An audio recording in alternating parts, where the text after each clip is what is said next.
Perfecto. Les damos la más cordial bienvenida a esta cuarta sesión del ciclo de seminarios Conversaciones Comportamentales dedicadas a la ciencia del comportamiento aplicadas. Contamos con el respaldo del Observatorio de Innovación de FENUC Chile, de BPA NACHE Unit y de Open Book Chef también de nuestra universidad. Agradecemos por la ayuda a la Escuela de Posgrado de FENUC Chile.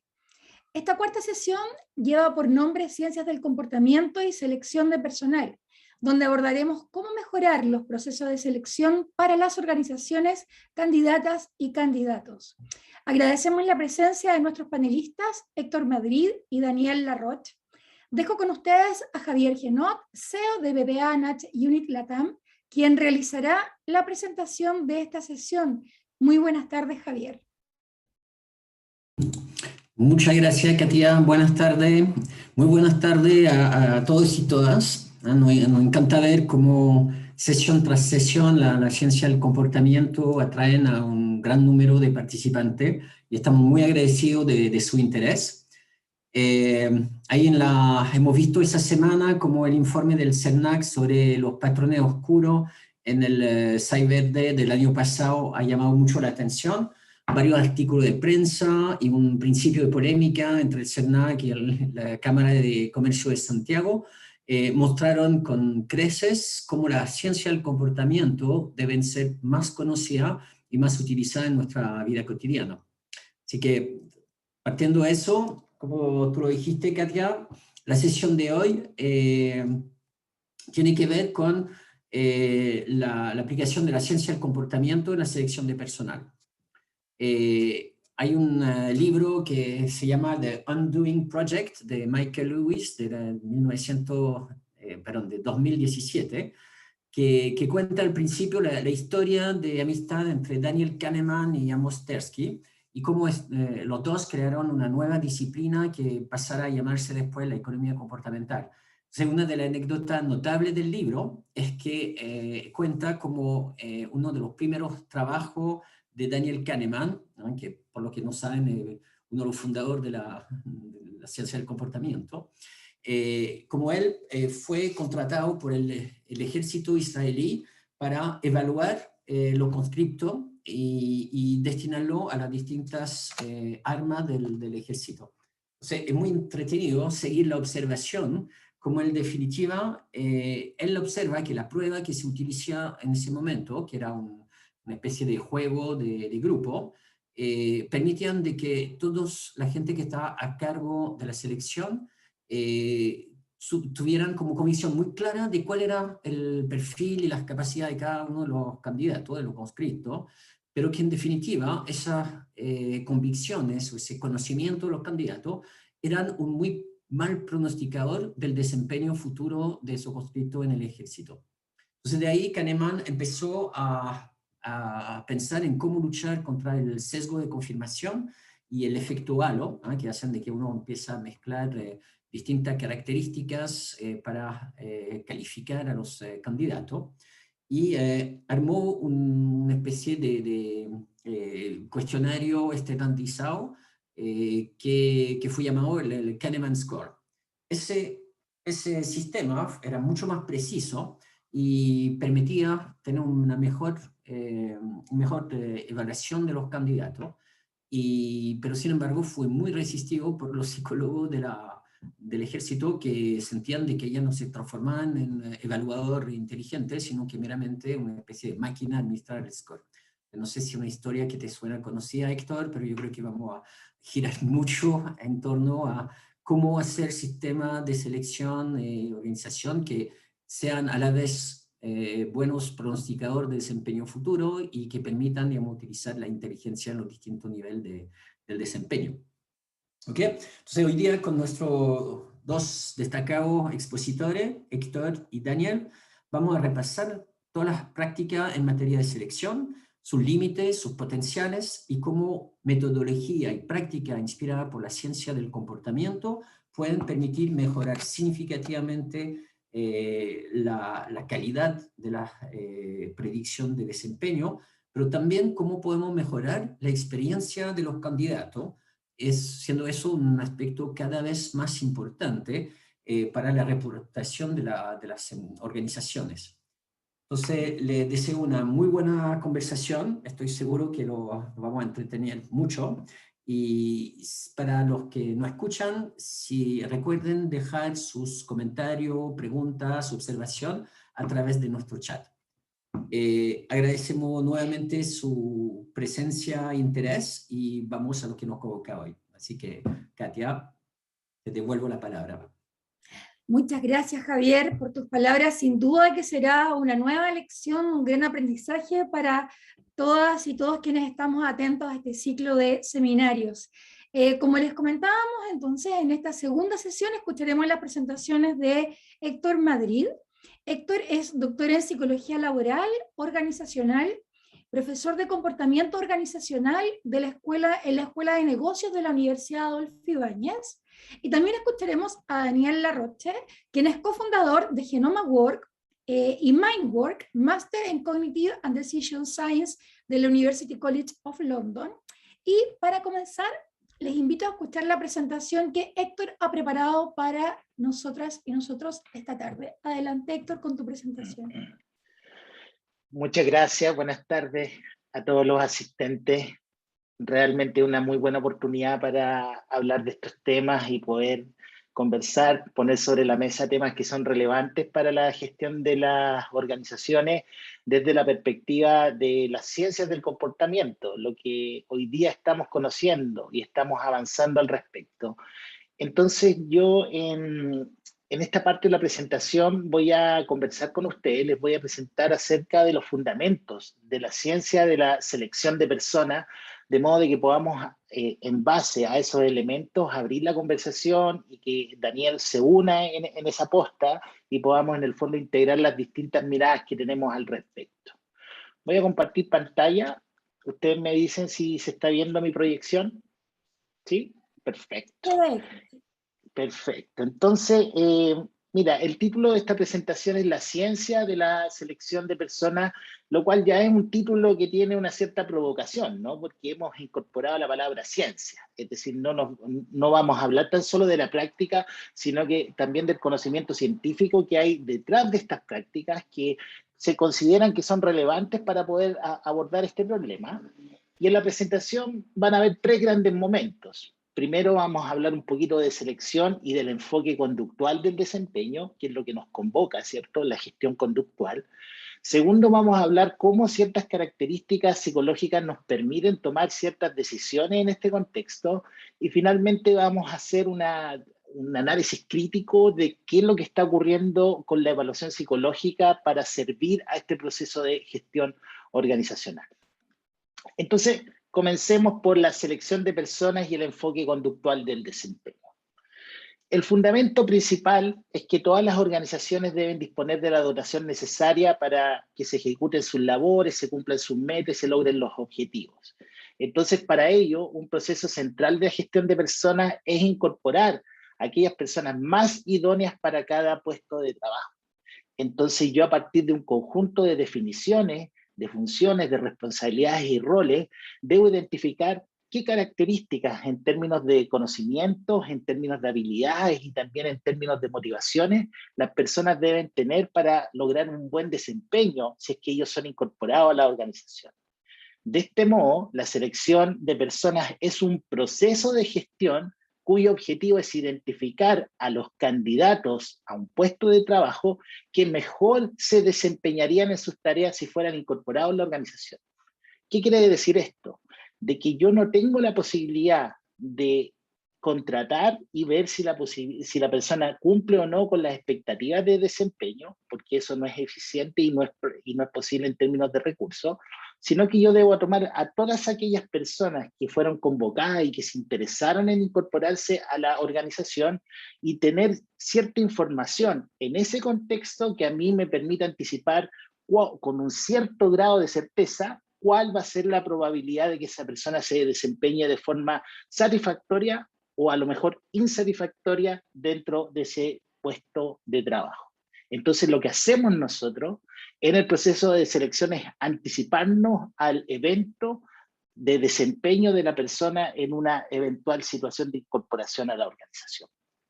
Entonces eso nos lleva a nosotros a a prestarle atención a qué es lo que vamos a entender como desempeño, porque tradicionalmente el desempeño se entiende o rápidamente viene a nuestras metas como el logro de metas, los plazos, los objetivos, lo cual es un componente central del desempeño.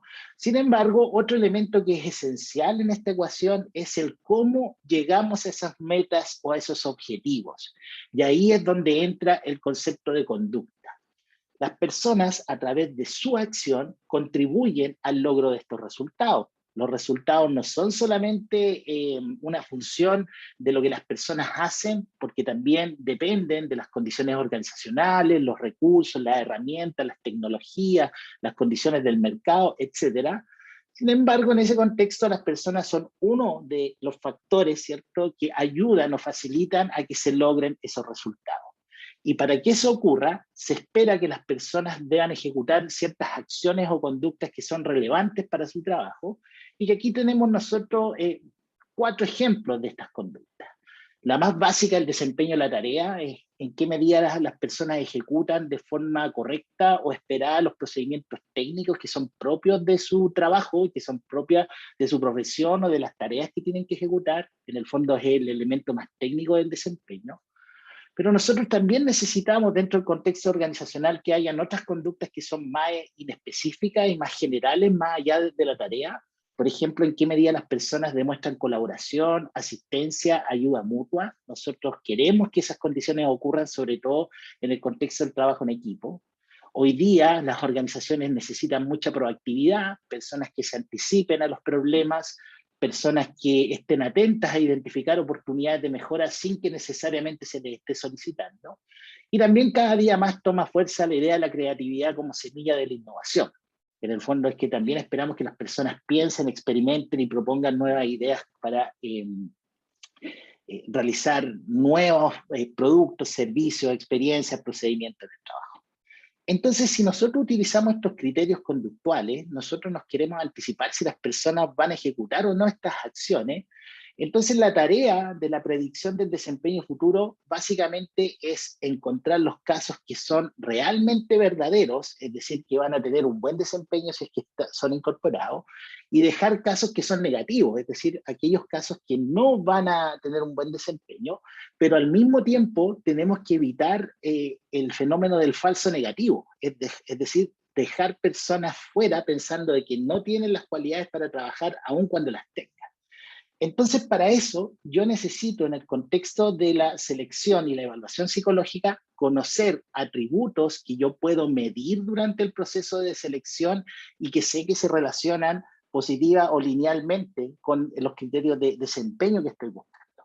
En la medida que existe una relación entre estos criterios y el desempeño que yo espero que la persona tenga, entonces yo podré utilizar la información que obtengo en el proceso de selección para tomar una decisión de contratación.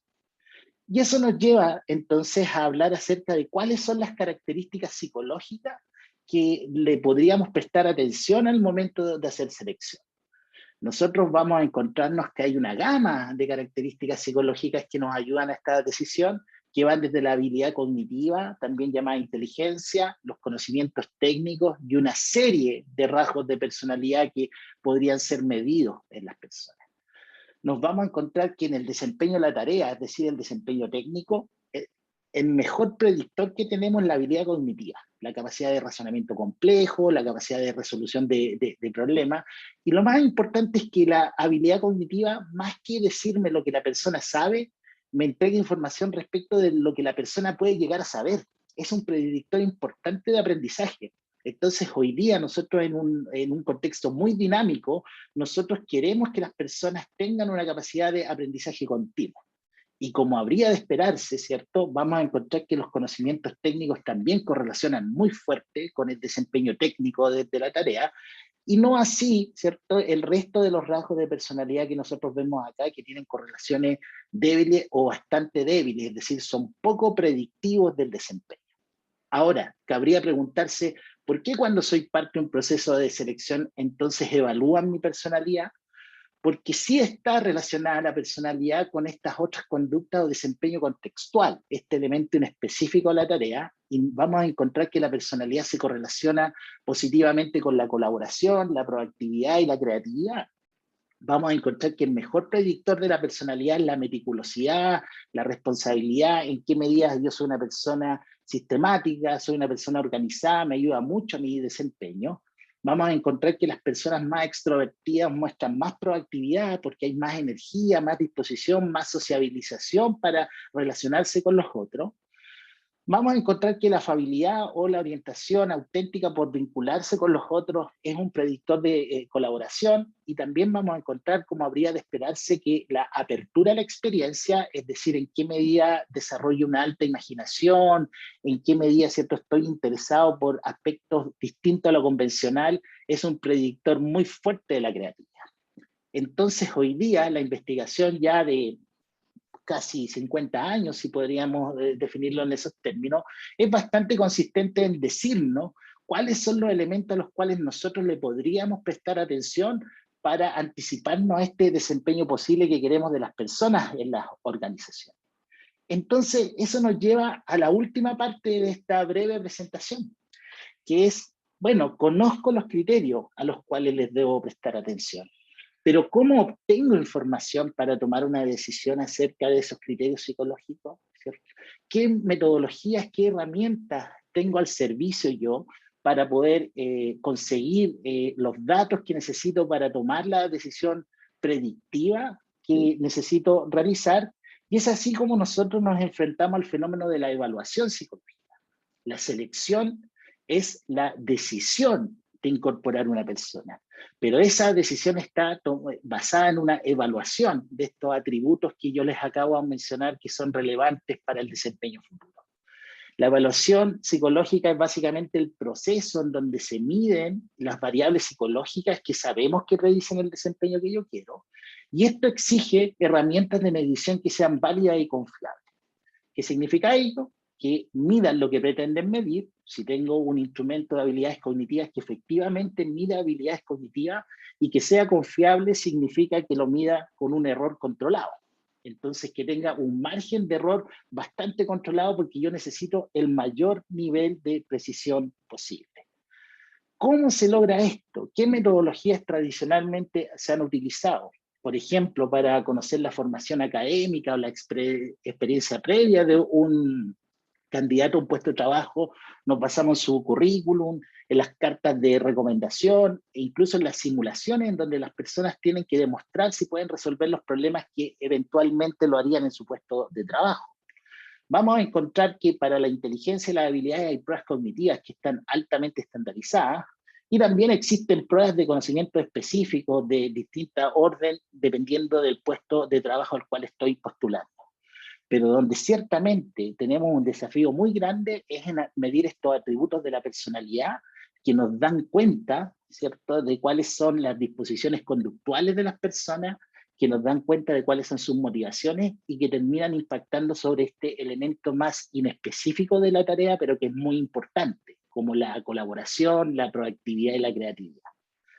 Cuando ustedes han enfrentado un proceso de selección o de evaluación psicológica para un trabajo, probablemente se han encontrado con este escenario.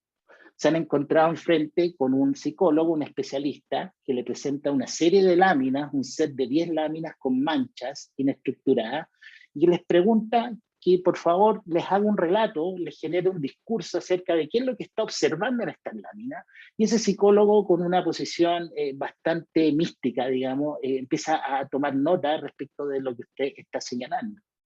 Además, también se suelen utilizar unas pruebas que son unas cartas de colores, en las cuales se les pide que usted haga una selección de cuáles son sus preferencias respecto de los colores que se le están presentando, y van mostrándole distintas opciones para que usted responda. A ese se le denomina el test de Luche, el primero el test de Rocha.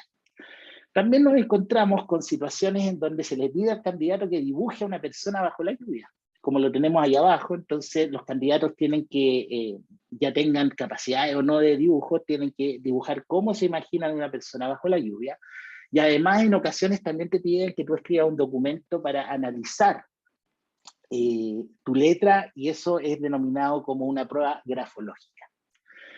Si bien esto es práctica común dentro de lo que nos vamos a encontrar en la selección y la evaluación psicológica, El grave problema que tenemos es que ninguna de estas pruebas cuenta con validez acerca, o con evidencia acerca de su validez y su confiabilidad. De hecho, el problema más de fondo no es su poder predictivo, ese es un problema secundario. El problema principal es que estos instrumentos aparentemente no miden lo que pretenden medir. Es decir, que pretenden medir personalidad, pero al parecer no lo logran. Reflexionemos un poquito. ¿Realmente podemos llegar a la convicción de que yo puedo definir a una persona como meticulosa, extrovertida, estable emocionalmente, ¿cierto? Abierta a la experiencia o afable, preguntándole por las opciones de colores que tiene? No sé, es una pregunta abierta. O por una cierta selección de detalles en algunas manchas que pueda observar en una lámina. Nosotros ya podemos ver que la experiencia de los candidatos es bastante compleja, incluso puede llegar a ser insatisfactoria respecto de estas pruebas que nosotros estamos observando. Entonces, el problema es que si nosotros tenemos instrumentos que no tenemos claridad respecto de lo que miden, o si realmente miden lo que pretenden medir, y si realmente sea lo que miden, es o no predictivo de lo que quiero predecir, en este caso del desempeño, estamos en un problema si no tenemos esa evidencia. Y la verdad es que toda la investigación científica es consistente en mostrar que estas pruebas adolecen o tienen evidencias muy limitadas respecto de su validez y confiabilidad. De hecho, si ustedes hacen una búsqueda rápida en Google Trends y colocan test de Lucher, que es el test de los colores, es sorprendente que prácticamente se utiliza solamente en Chile a nivel global, lo cual nos lleva a preguntarnos que nosotros hemos hecho un descubrimiento fabuloso en términos científicos, hemos descubierto una herramienta que no han descubierto en ninguna otra parte del mundo y que no se utiliza, y que aquí la estamos empleando de forma muy generalizada.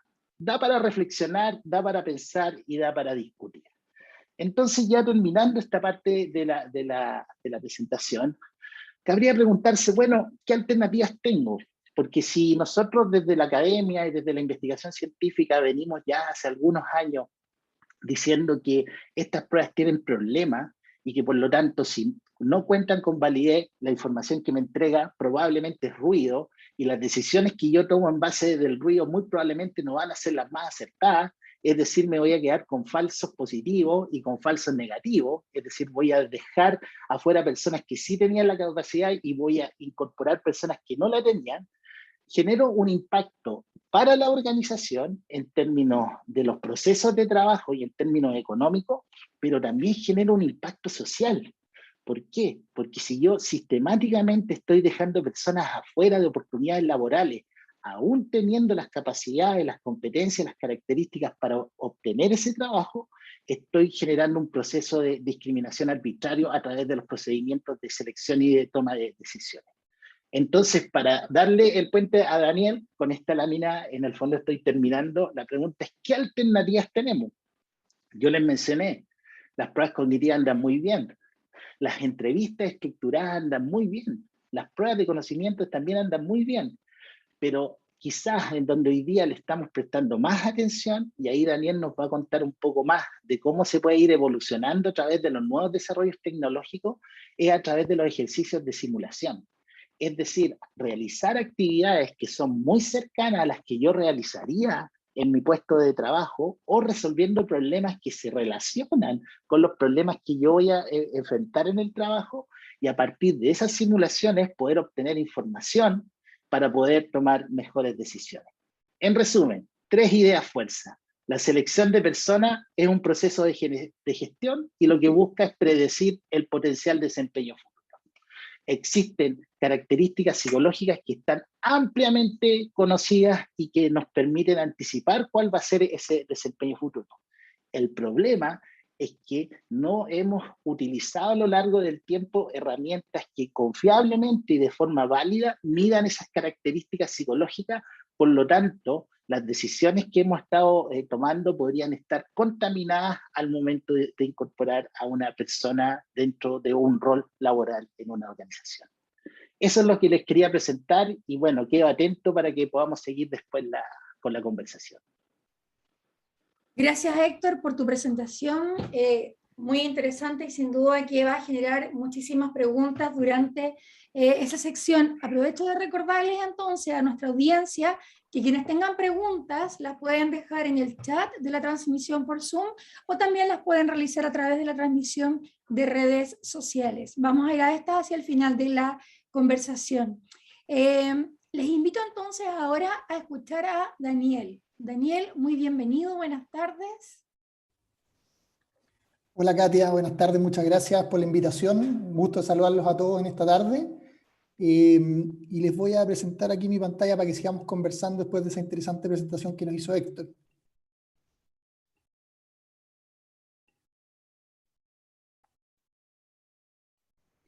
Dígame si se puede ver. Yo aún no la veo. ¿No la ves? Aún no la veo yo.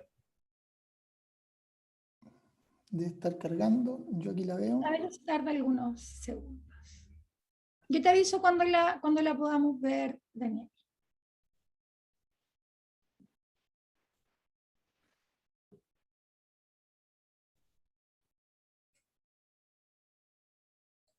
¿Todavía no? No, todavía no la podemos ver. Un segundo. Ahí se está cargando. Ahí la podemos ver, Daniel. Está perfecta.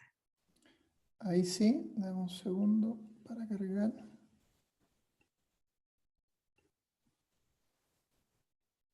Ahí parece que sí, ¿no? Ahí se ve perfecto. Excelente. Bueno, sigamos entonces la conversación en relación a lo que nos planteaba Héctor, y a mí me gustaría partir con esto, las cosas que estamos quizás de acuerdo. Héctor explicaba muy bien la importancia que tienen, ¿no es cierto?, los procesos de selección de personas para las empresas. Y es algo que la verdad muchos líderes, ¿no es cierto?, empresariales también así lo han señalado. Steve Jobs decía, el secreto de mi éxito es que hemos hecho un esfuerzo excepcional por contratar a la mejor gente. El founder de Salesforce también decía que era lo más importante, ¿no es cierto?, el talento para el crecimiento de una empresa.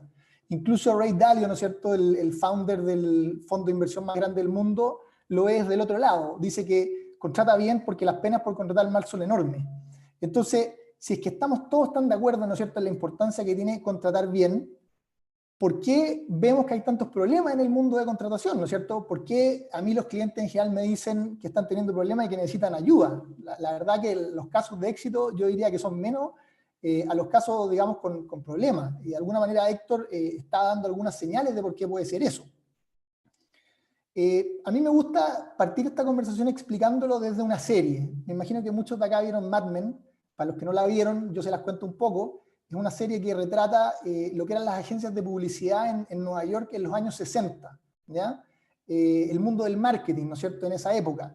Y la verdad que era un marketing muy centrado, ¿no es cierto?, en la intuición, en estos grandes gurús. Este era Don Draper, ¿no es cierto?, el director creativo de una de las agencias, y que en general estaba tomando whisky fumando, eso era bien particular, y a partir de eso se le ocurrían ciertas ideas, ¿no es cierto?, cómo tenían que ser las campañas, de repente el color que tenía que ocupar la ropa de la mujer que aparecía, o si la persona tenía que aparecer fumando o no. La verdad, como de todo su intuición, digamos, y el problema que tenía este marketing era que, bueno, a veces funcionaba, ¿no es cierto?, y hacían grandes campañas, pero otras veces no. El tema de fondo era que no se medía, no había cómo saber si se estaba haciendo bien o mal.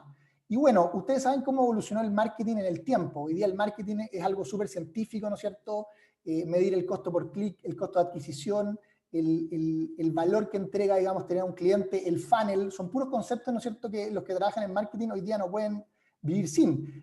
Invertir un peso sin tener alguna forma de medirlo es impensado. Bueno, ha variado mucho, ¿no es cierto?, el marketing. ¿Y qué es lo que ocurre? Que el mundo de recursos humanos y en particular la selección de personas hoy día está recién más o menos en esta etapa, evolucionando muy de a poco. Entonces, ¿qué es lo que ocurre? Vemos escenas como esta, en donde las personas que se dedican a la selección lo ven más como un arte que como una ciencia, y sobreponderan, ¿no es cierto?, sobreestiman su intuición en la toma de decisiones asociadas. Entonces, es como tener una bola de cristal, y me ha tocado, digamos, tener conversaciones con personas que se dedican a esto que dicen, no, pero yo sé si este candidato va a funcionar o no va a funcionar, como una especie de magia. Y bueno, adicionalmente a eso hay otros problemas, ¿no es cierto? Sobreestimar la capacidad que tiene uno para poder, ¿no es cierto?, seleccionar personas, Y también hay sesgo en el proceso. Los seres humanos son susceptibles a que sus decisiones sean influenciadas por factores que van muy lejos, ¿no es cierto?, de poder predecir este desempeño laboral que nos habla Héctor. Y acá me tomo, ¿no es cierto?, esta caricatura que hacía Richard Thaler, ¿no es cierto?, de los Eucons contra los Humans, y de alguna manera los evaluadores tienden a parecerse más a Homero que al Dr. Spock. Es la verdad, porque experimentan, ¿no es cierto?, estos sesgos, y el problema que tiene de fondo es que en general son sesgos inconscientes. Entonces los evaluadores no se están dando cuenta de que están siendo susceptibles, digamos, de estos sesgos, y obviamente les cuesta mucho controlarlos. A todos nos pasa. Incluso los expertos en el área van a caer prisioneros, ¿no es cierto?, de estos sesgos, y es muy importante tenerlo en cuenta a la hora de gestionar un proceso de selección. Lo que hay que entender acá, ¿no es cierto?, estamos en un webinar de ciencias del comportamiento, es que al final la selección de personas es un proceso en donde se realizan juicios y se toman decisiones, ¿no es cierto?, como cualquier otro proceso, y cuyo principal objetivo tiene que ser predecir el desempeño laboral. Entonces, en un esquema muy tradicional de lo que es, ¿no es cierto?, un proceso de selección, hay juicio en relación, ¿no es cierto?, a la experiencia de esta persona es buena o no, cumple con lo que estoy buscando, tiene estas características que nos describía, ¿no es cierto?, Héctor, como la colaboración, o no las tiene. Se tienen que tomar decisiones, qué candidatos avanzan a la siguiente fase, a quién entrevisto y finalmente, ¿no es cierto?, a quién contrato. Por ende, acá emerge una gran oportunidad a partir de lo que vimos, y la oportunidad radica en pasar de este modelo basado exclusivamente en la intuición humana a un modelo que esté basado en la evidencia, y donde las decisiones de contratación se tomen, pero analizando los puntajes, ¿no es cierto?, y la data agregada que se va generando en el proceso. Si lo llevamos a un viejo adagio, ¿no es cierto?, más data y menos guata. Esa es un poco la invitación que les quiero hacer hoy día para poder mejorar los procesos de selección. ¿Y cómo podemos tener procesos de selección más exitosos? Acá me gustaría contarles un poco nuestra experiencia en Genoma Work, cómo lo hemos hecho, ¿no es cierto?, para ayudar a las empresas a poder seleccionar mejor. Y la verdad que la clave, la receta mágica ha aparecido en la combinación de 3 elementos. La ciencia, por un lado, ¿no es cierto?, este enfoque científico, que de alguna manera Héctor lo mostró muy bien en su ponencia, el uso de tecnología y el análisis de datos. Vamos a ver un poco cómo se lleva a la práctica esto. Partir contándoles qué es Genoma Work, ¿no es cierto?, la empresa donde yo trabajo. Es una plataforma de evaluaciones y People Analytics que está diseñada para contratar a los mejores talentos. Ayudamos a las empresas a contratar, ¿ya? Y lo que buscamos es promover decisiones de selección que sean objetivas y que estén libres de sesgo. ¿Qué nos mueve? ¿Cuál es nuestro sueño? Es emparejar la cancha laboral en Latinoamérica. Sabemos que hay una responsabilidad muy grande con la sociedad y lo que queremos es darle a todos los candidatos y candidatas las mismas posibilidades de mostrarse frente a los empleadores y que consideraciones como el colegio donde estudiaron, el origen social o el género no importen en esa decisión, sino que importe su verdadero talento y su capacidad de contribuir a las empresas. ¿Cómo es nuestro modelo? Utilizamos juegos basados en neurociencia y ciencias del comportamiento que nos permiten medir distintos rasgos cognitivos, rasgos de personalidad y rasgos emocionales, ¿no es cierto? Todo esto basado en ciencia. Durante muchos años se ha venido trabajando, ¿no es cierto?, en entender cuáles son las mejores formas de medir estos constructos que tengan, ¿no es cierto?, esa validez y esa confianza. Bueno, eso está disponible y lo que hemos hecho nosotros es traerlo para que pueda ser incorporado en un proceso de selección de manera atractiva para los candidatos. Y asimismo utilizamos Big Data e inteligencia artificial para identificar finalmente cuáles son estos patrones que explican el desempeño laboral. ¿Qué hace que una persona, ¿no es cierto?, vaya a funcionar mejor en un trabajo versus qué otras características juegan hacia el otro lado? Entonces, ¿cómo funciona en la práctica de cara, ¿no es cierto?, a las empresas que quieren seleccionar con Genoma? Lo primero es que realizamos una clonación de los colaboradores en el cargo. O sea, invitamos a personas que trabajan hoy día en la empresa en un cargo particular a que jueguen, ¿no es cierto?, la batería de juego y actividades de Genoma Work, y con eso, a través de un proceso que ya les voy a comentar, ¿no es cierto?, generamos este genoma ideal que le llamamos, que es un molde, un benchmark con el cual vamos a evaluar posteriormente a los candidatos. La siguiente etapa, los candidatos, ¿no es cierto?, juegan, es una experiencia súper atractiva, todos reciben feedback, y finalmente la plataforma genera un ranking de los mejores candidatos, en donde analizan sus resultados en relación a este molde que es el genoma ideal. Entonces déjenme presentarles un caso particular para que entiendan qué es lo que ocurre detrás, tras bambalinas. Imaginémonos, este es un caso de un cargo de vendedor, ¿ya? Entonces acá les voy a comentar cómo nosotros trabajamos en generar este genoma ideal. Los vendedores, ¿no es cierto?, en esta empresa juegan a los juegos, son colaboradores actuales de la empresa, y nosotros obtenemos la distinta información asociada a sus resultados en los distintos rasgos, ¿ya? En una matriz que nos permite, ¿no es cierto?, ver los valores de estos rasgos. Y al mismo tiempo, la empresa nos entrega una evaluación del desempeño, de la performance de estas personas. Esto es información real, ¿no es cierto? En este caso, ellos tenían esta métrica, ¿no es cierto?, de desempeño individual de los vendedores y nos la entregaron. Entonces, ¿qué es lo que hacemos después? Tenemos que generar un modelo, ¿no es cierto?, crear un algoritmo que nos permita poder rankear, poder ordenar a estos candidatos, ¿no es cierto?, para poder saber quiénes van a tener una probabilidad de éxito mayor en ese puesto de trabajo. Entonces, para esto, en este caso en particular de los vendedores, adoptamos un enfoque de Learning to Rank, ¿ya? Que es una técnica que se utiliza en Machine Learning y que es muy utilizada por los sistemas de recomendación. Entonces, si lo quieren ver para llevarlo a algo más cercano, es un poco lo que hace Google, por ejemplo, cuando uno como usuario quiere hacer una búsqueda, finalmente hay un algoritmo detrás de Learning to Rank que lo que está haciendo es ordenarte las distintas entradas para que, obviamente, esa búsqueda que tú hiciste sea muy cercana a lo que ellos te están ofreciendo, te haga sentido a ti como usuario. O es lo mismo que hace Netflix cuando te recomienda una serie o una película, ¿ya? Eso es lo mismo que estamos haciendo nosotros en Genoma, pero utilizándolo para poder rankear a los candidatos y recomendarle a aquellos que son mejores a las empresas. Entonces, viéndolo conceptualmente, los candidatos, ¿no es cierto?, los colaboradores juegan, tenemos sus resultados, tenemos esta medida de salida que es su desempeño y generamos un algoritmo el cual entrenamos con una parte de esta base, con otro porcentaje que dejamos de lado, lo testeamos y finalmente tenemos nuestro modelo que nos permite ingresar a los candidatos después para poder ver cuánto, digamos, se están pareciendo a los colaboradores que tienen éxito en el puesto. En este caso, medido por el desempeño laboral. Para que se hagan una idea de la interpretación de este modelo en particular, lo que apareció en este estudio es que aquellos vendedores que tienen en general un desempeño más alto es porque tienen una alta disposición al riesgo.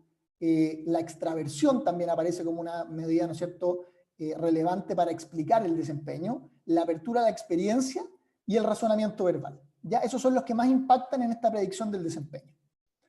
Y ahora entendamos un poco cuál es la dirección, ¿no es cierto?, cuál es la correlación que tienen estos rasgos principales en este desempeño predecido. Entonces, lo que vemos acá, por ejemplo, en el primero, la disposición al riesgo, vemos que aquellos vendedores que tienen una mayor disposición al riesgo, es decir, son más amantes del riesgo, en general tienen un desempeño más alto, mientras que aquellos vendedores que tienen una disposición al riesgo más baja, en general tienen un desempeño más bajo. Esos son los puntos rojos a la derecha de la línea central.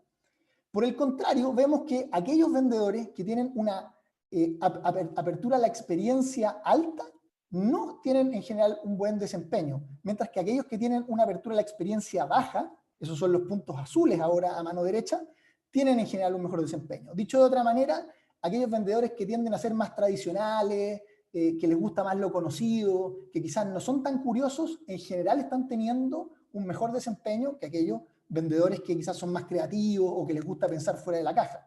Entonces lo interesante de esto es que podemos ir a ver en tiempo, digamos, real y con una foto de lo que está ocurriendo realmente en esa empresa, cuáles son aquellos elementos que están haciendo que las personas tengan un mayor éxito o un menor éxito en su desempeño laboral. Entonces pasamos de una predefinición de yo creo que un vendedor tiene que tener estas características para que funcione bien, a ver efectivamente qué es lo que está funcionando con los datos reales de la empresa. Eso por el lado de la construcción del genoma ideal, ¿no es cierto? Ahí les mostramos un poco cómo tomábamos esta guía que nos entregaba Héctor de aquellos métodos de evaluación que nos ayudan. Hay mucho de lo cognitivo, ¿no es cierto?, en los juegos, como primer predictor del desempeño, también algunos elementos de personalidad. Y también tenemos algunas otras herramientas que nos ayudan a complementar el proceso, como es una entrevista. Y la entrevista estructurada también aparecía, ¿no es cierto?, alta en esa lista del estudio Schmidt. Entonces, fíjense acá que uno puede construir una entrevista que sea estructurada, en donde se le hagan las mismas preguntas a todos los candidatos en el mismo orden, un poco parecido a lo que hizo Daniel Kahneman con la Fuerza Aérea Israelí, pero esto lo pueden hacer ustedes. Entonces, yo sé que acá a toda la audiencia en general le toca participar en procesos, ¿no es cierto?, de entrevistas como evaluadores, y esto pueden ser pequeños cambios para ir mejorando, ¿no es cierto?, en esa predicción del desempeño. Siempre es muy importante utilizar rúbricas de evaluación, ¿no es cierto?, poder evaluar y cada pregunta. El problema que en general se hace con las entrevistas es que se tiende a poner una nota general, y la verdad que cuando yo evalúo por las distintas características de manera aislada y después genero un resultado overall o total, genero una mucho mejor predicción, ¿no es cierto?, de ese desempeño con esta herramienta. Obviamente el tomar notas para justificar las evaluaciones también es algo que se recomienda mucho y que se puede hacer hoy día en una herramienta tan sencilla como esta. Lo que hay que ver acá es que se tiene que tomar la entrevista como un proceso para recolectar información y no para tomar una decisión. Hoy día se le entrega mucho poder exclusivamente a la entrevista y es una herramienta importante, pero una herramienta más. También hoy día disponibilizamos un módulo SB que lo que hace es automatizar el proceso de filtro SB, ¿no es cierto?, liberarle tiempo a los evaluadores que gastan mucho en esta práctica, y también podemos generar un ranking de los CE de acuerdo a cómo calzan los candidatos con los requerimientos del cargo. Hoy día estamos ocupando técnicas súper interesantes de procesamiento de lenguaje natural, NLP, que lo que nos permite, ¿no es cierto?, es poder buscar similitudes muchas veces entre la experiencia de los candidatos, ¿no es cierto?, con lo que se está buscando en el cargo, o algunos otros elementos como sus habilidades. ¿Ya? Esto es súper interesante porque no es solamente un motor de búsqueda que busca una palabra en particular en el currículum, sino que hay toda una inteligencia detrás para poder acercarnos a poder entender mejor qué candidatos cumplen con lo que se busca. Y obviamente elimina los sesgos por parte del evaluador. Los reclutadores, lamentablemente, cuando están viendo currículum, muchas veces se fijan en cosas que no quisiéramos, como el colegio donde estudió la persona, o el apellido, o dónde vive. Y la verdad que van en contra de todo el proceso de eliminar la discriminación en la selección. Siempre con este marcado People Analytics que les hablaba yo, ¿no es cierto?, de traer la data, de traer, ¿no es cierto?, información para tomar decisiones, como esto seguramente lo han visto, ¿no es cierto?, en áreas de marketing, en áreas de logística. Quizás es un poco raro, ¿no es cierto?, verlo en el proceso de selección, pero la verdad que así se toman las buenas decisiones hoy día. Y bueno, ¿qué pasa con la experiencia de los candidatos? Esa experiencia, ¿no es cierto?, que muchas veces históricamente ha sido media lúgubre, candidatos así un poco estresados, con unas carpetas con los currículos, unas salas oscuras llenando cuestionarios. En Genoma Work cambia radicalmente. El proceso es totalmente gamificado, los candidatos se enfrentan a un proceso donde tienen que ir recolectando, en este caso, monedas para poder terminar su postulación, y con eso pueden acceder a un feedback individual. Todos los candidatos, independientes si siguen o no siguen en el proceso, se llevan un feedback que los ayuda a poder entender cuáles son sus principales fortalezas, ¿no es cierto?, y que es una buena guía para el desarrollo profesional. Todos los juegos, ¿no es cierto?, se pueden hacer desde el celular o en cualquier dispositivo, lo que nos permite democratizar mucho el acceso a los procesos de postulación. Contamos con videos de entrevista donde los candidatos se pueden mostrar, ¿no es cierto?, contarles a las empresas cuál es su motivación por trabajar. Y todo un proceso súper automatizado que le permite al candidato tener información a lo largo de todo el proceso. O sea, ya no hay esos candidatos que alegan, digamos, que nadie les dijo nada. La tecnología te permite mantenerlos informados, e independiente que no quedan los candidatos, la verdad que valoran mucho ese proceso. Como es un nuevo proceso, ¿no es cierto?, de selección en la digital, ya es radicalmente distinto a lo que veíamos antes. Hoy día se hace de manera, ¿no es cierto?, online, la postulación es a través de internet en cualquier dispositivo, hay revisión automática de CV, ¿no es cierto?, tenemos la inclusión de nuevas herramientas que nos ayudan a poder tener mucha más información para que finalmente podamos terminar tomando decisiones mucho más precisas. Y el mensaje de cierre es que la tecnología no viene a reemplazar ni a quitarle los trabajos a las personas que trabajan en selección. Todo lo contrario, viene a complementar su trabajo y viene a ayudarlos a reducir el tiempo que destinan hoy día a tareas más monótonas y orientarlos a tareas donde agreguen más valor, que tiene que ver mucho con el compartir principalmente con los candidatos, con convencerlos, digamos, de por qué esta opción de trabajar en esta empresa, en este cargo, puede ser mejor a trabajar en la empresa vecina. Entonces, esto lo hemos visto, ¿no es cierto?, en los robots que han apoyado a los equipos médicos durante la pandemia. Hemos visto también, ¿no es cierto?, algoritmos que ayudan a los radiólogos a predecir de mucho mejor manera, ¿no es cierto?, los diagnósticos certeros. Y también en el mundo de selección podemos apoyar a los humanos, ¿no es cierto?, a los encargados de selección, a que puedan elegir a los candidatos que mejor van a funcionar en las empresas, y al mismo tiempo entregarles un mejor bienestar, y a los candidatos entregarles también una experiencia mucho más atractiva. Muchas gracias. Daniel, súper interesante tu presentación. Aparecieron varias preguntas acá en el chat, así que aprovecho la oportunidad de invitarles a que puedan dejar sus preguntas en el chat de Zoom y también en las otras plataformas desde donde se está haciendo la transmisión de este seminario. Daniel, antes de ir a las preguntas para ambos, no puedo dejar de hacerte una consulta que surge cuando tú muestras la última gráfica respecto de cómo está cambiando esto. ¿Esto podría servir o ya se está usando para que yo como futura trabajadora pueda ver cuál es el mejor lugar para que yo vaya a trabajar? de pronto salir de la caja y decir, oye, en realidad yo ni siquiera, lo pienso por mis estudiantes acá también en FEN, en que yo intento decirles, oye, miren las empresas de base científico-tecnológica como una alternativa a otras fuentes laborales. ¿Existe la alternativa de usar esta plataforma para eso? Muy buena pregunta. Es algo que venimos conversando probablemente desde que creamos Genoma Work, digamos, con el equipo, y efectivamente es algo que es posible. Finalmente este proceso es bidireccional, ¿no es cierto? Los candidatos van a las empresas y las empresas vienen a los candidatos. Hoy día en particular en Genoma Work nosotros estamos focalizados en la parte, digamos, de la selección con las empresas, pero no me quiero adelantar, digamos, que haya gente ahí que me vaya a retar, pero yo creo que es algo que podemos ver prontamente y es algo que ciertamente podría generar también un aporte grande. Es que yo como profesora, madre y etcétera, etcétera, creo que es algo demasiado necesario, sobre todo en un espacio en el cual estamos motivando a que nuestros estudiantes puedan insertarse en espacios laborales que quizás no son los más tradicionales. Esa era la pregunta que no podía dejar de hacerte ahora. Daniel, para comenzar el espacio de conversación, ya vamos a ir con las preguntas que están en el chat. Quería preguntarles a ambos, Héctor y Daniel, ¿cuál es el principal dolor que tienen las empresas hoy en día o que han tenido en las últimas décadas con lo que sería como la falla en la selección de personal que hace que Héctor realice investigación en el área y que tú, Daniel, aparezcas intentando sanar este dolor con esta empresa? ¿Cuál es como el principal fallo? ¿Dónde se equivocan? ¿Qué es lo que dicen las empresas en torno a esta temática? Bueno, para hacer algunas reflexiones al respecto, nosotros hemos concentrado mucho la discusión aquí en torno al desempeño. O sea, cuando tú haces un proceso de reclutamiento y selección, estás tratando de gestionar aquello, es decir, que las personas realicen las acciones que son pertinentes y que ayuden al propósito de la organización. Pero hay otros dolores, por ejemplo, el dolor en la rotación. ¿Qué significa eso? De que una persona mal seleccionada, ¿cierto?, va a abandonar tempranamente la organización, ya sea porque es desvinculada o porque ella misma o llega a la conclusión de que no era el puesto más adecuado para realizar.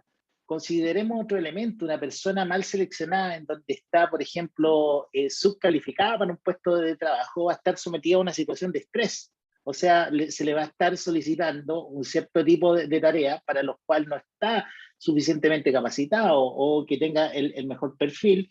Y cuando tenemos una persona que está sobrecalificada para un puesto de trabajo, nos vamos a encontrar que otro dolor ahí es la desmotivación. O sea, incorporarte para un trabajo para el cual tú tienes capacidades que superan las expectativas del cargo, también tiene otro problema en la gestión del desempeño desde la vía del engagement y la motivación. Entonces, tiene múltiples aristas, ya sea desde el punto de vista de la gestión directa en el desempeño, pero también en los resultados organizacionales, porque todas estas variables terminan moviendo la aguja. Entonces nosotros debemos considerar que la puerta de entrada de la gestión de personas está en el reclutamiento y selección, quizá un paso antes, que en el fondo es la construcción de la imagen de la compañía o de la empresa, a partir de lo cual tú atraes personas con cierto interés en participar en ella, pero la puerta de entrada a la organización y la primera estrategia de gestión está en el reclutamiento y la selección. Sí, yo le agregaría a Katia ahí, yo le agregaría ahí a Héctor, complementando un poco, que hoy día yo te diría que es un problema que tiene que ver, por un lado, con la naturaleza humana, esto que hablábamos de que las personas, digamos, se sienten muy especialistas, y no estoy hablando solo de las personas que trabajan en selección, sino también los jefes que de alguna manera contratan, y que es el caso de muchos, ¿no es cierto? Yo todavía no he escuchado nunca a nadie que me diga, yo no soy bueno para seleccionar personas. Toda la gente que uno habla es especialista, nunca se equivoca, entonces es como un mundo súper ficticio, por un lado. Y por otro lado, yo creo que hay mucho desconocimiento de la parte científica y cómo esta puede ayudar, que parte por estructurar el proceso, por tener un proceso de cosas tan básicas. O sea, cuando uno escucha hablar a Héctor, ojalá que esto, digamos, en las empresas fuera como parte del onboarding inicial, pero nadie lo conoce. Entonces al final es como estar hablando chino mandarín. Entonces, ¿por qué fallan tanto los procesos? Yo te diría, desde mi punto de vista, por esas dos cosas. La naturaleza humana juega en contra, hay sesgo inconsciente, hay esa digamos, ponderación de las capacidades que uno tiene para poder seleccionar. Y por otro lado, a nadie le han enseñado. Piensa cómo entrevista en general la entrevista, que es lo que la gente más conoce. Un poco lo que ha visto en la tele, lo ha visto a los amigos, y termina preguntándole fortalezas y debilidades al candidato.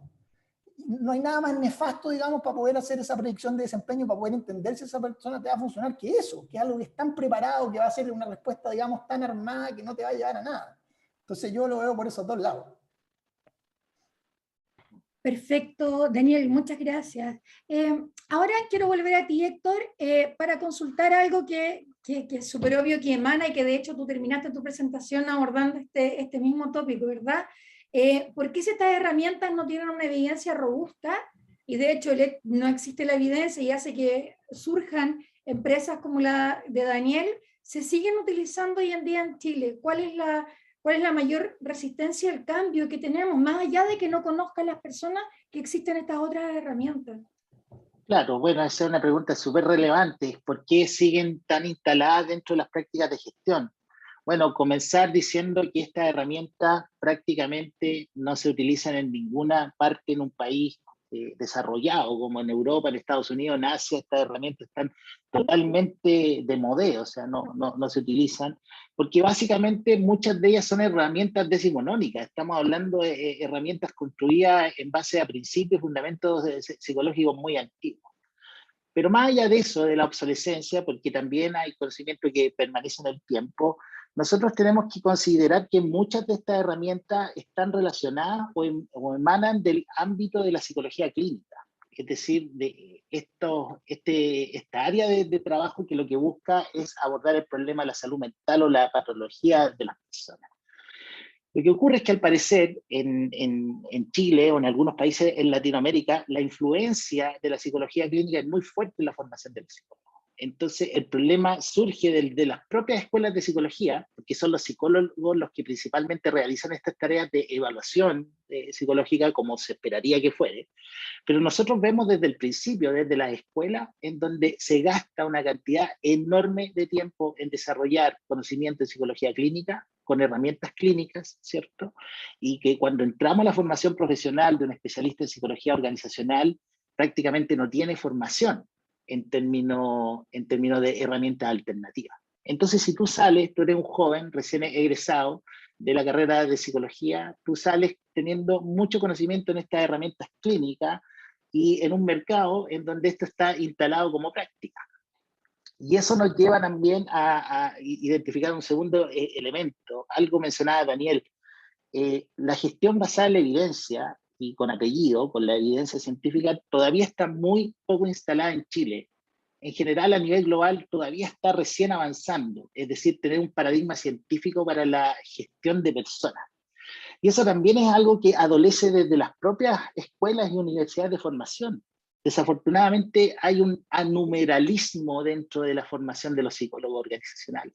Es decir, que no saben hablar el lenguaje metodológico, no saben manejar el lenguaje, ¿cierto?, de las ciencias que hay detrás, lo cual es una paradoja porque la psicología es por definición una carrera científica. Sin embargo, como se forma en Chile, tiene un paradigma muy débil al respecto en el ámbito de la psicología organizacional. Entonces ahí estamos Y también un tercer factor que me gustaría destacar es que el mundo de la consultoría tampoco ha contribuido mucho a este fenómeno, porque en el ámbito de las consultoras que ofrecen los servicios de reclutamiento y selección tradicionales, o tradicionalmente hablando, ¿cierto?, han incorporado como modelos de negocio de forma un poco acrítica, ¿cierto?, esta herramienta, obviando esta falta de evidencia, y tú encuentras una serie de consultoras que forman en términos de postítulo nuevas personas especialistas en estas herramientas, que lo que hace es que termina generando una masa crítica en el mercado de especialistas que lo único que saben es utilizar estas pruebas, y después cuando viene una empresa y quiere contratar un servicio de reclutamiento y selección, se encuentra solamente con gente que sabe usar estas herramientas. Entonces ahí hay un tema como generalizado. Entonces ahí hay como tres elementos, hay otros más que podríamos discutir,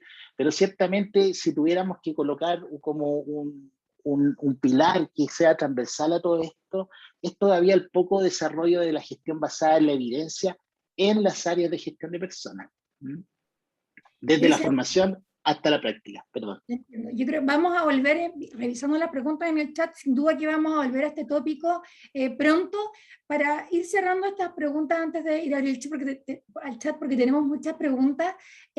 Quisiera hacer una consulta que va vinculada con estos nuevos modelos de instalación de las y los trabajadores frente a lo que significa sentir que son felices. Porque lo que tú señalas, Héctor, y cuando me contabas que la persona, si es que está, si es que no tiene el perfil adecuado con el cargo, va a generar infelicidad, y eso genera la rotación y todo lo demás que tú mencionabas. De estas pruebas, ¿hay algunas que permitan ir midiendo mientras la persona está trabajando, si es que efectivamente está feliz en el cargo que está desarrollando? ¿Hay alguna alerta? Estoy pensando en cómo alimentar la máquina que luego que está desarrollando Daniel en su empresa.